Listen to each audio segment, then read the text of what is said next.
soalkan masa depan. Jadi saya kira Pak SBY tetap adalah seorang rekan senior Pak Prabowo dalam berpikir tentang masa depan. Nah, kalau SBY mengambil sikap kritis pada Jokowi itu karena dari awal Pak SBY ingin ada ulasan atau ada evaluasi menyeluruh terhadap kedudukan Presiden Jokowi dan praktek pembangunannya, termasuk parameter-parameter tentang pertumbuhan, persepsi korupsi, semuanya itu saya kira ada di dalam radar Partai Demokrat yang memang sampai sekarang masih ada pengaruh kuat dari Pak SBY.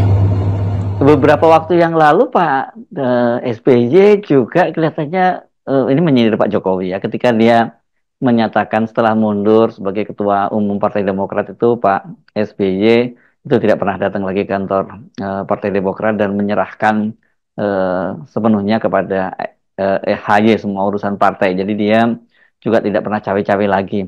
Ini kan dengan mudah kita kaitkan dengan upaya Pak Jokowi yang tetap ingin cawe-cawe dalam pemerintahan Prabowo, bahkan ini termasuk soal penyusunan kabinet.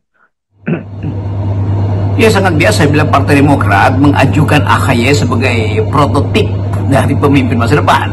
Karena itu waktu AHY promosi doktor itu dibuka seperti semacam kuliah umum, dan ada keyakinan pada Demokrat bahwa memamerkan AHY bukan memamerkan cawe-cawe dalam memperoleh ijazah, kan sindirannya di situ kan. Kalau SBY mengatakan AHY bekerja sendiri untuk menyelesaikan disertasi, itu juga saya percaya, saya paham cara berpikir AHY, saya kenal kemampuan akademisnya, itu saya tahu kapasitas intelektualnya. Jadi itu bukan hal yang berlebihan tuh. Dan yang berlebihan tentu ada semacam investasi dari Partai Demokrat pada AHY. Itu hal yang juga biasa sebetulnya secara politis. Tetapi kalau itu dianggap sebagai upaya SBY untuk untuk membuat kontras dengan kultur yang ada dalam politik Jokowi selama ini, kultur feodal, kultur untuk transaksi, itu juga benar. Karena kita lihat bagaimana SBY sebetulnya ingin mengatakan bahwa politik itu harus diasuh dengan kemampuan intelektual. Kira-kira itu dalilnya kan.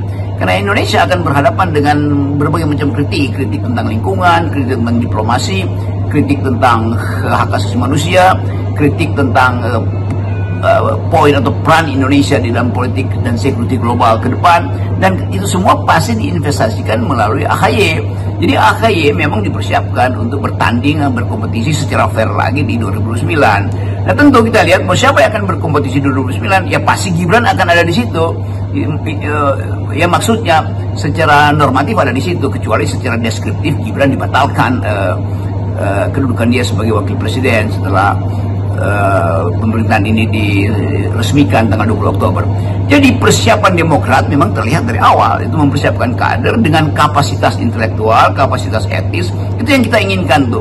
Jadi mulai sekarang kita biasakan aja bahwa AHY memang punya ambisi yang masuk akal untuk memimpin negeri ini.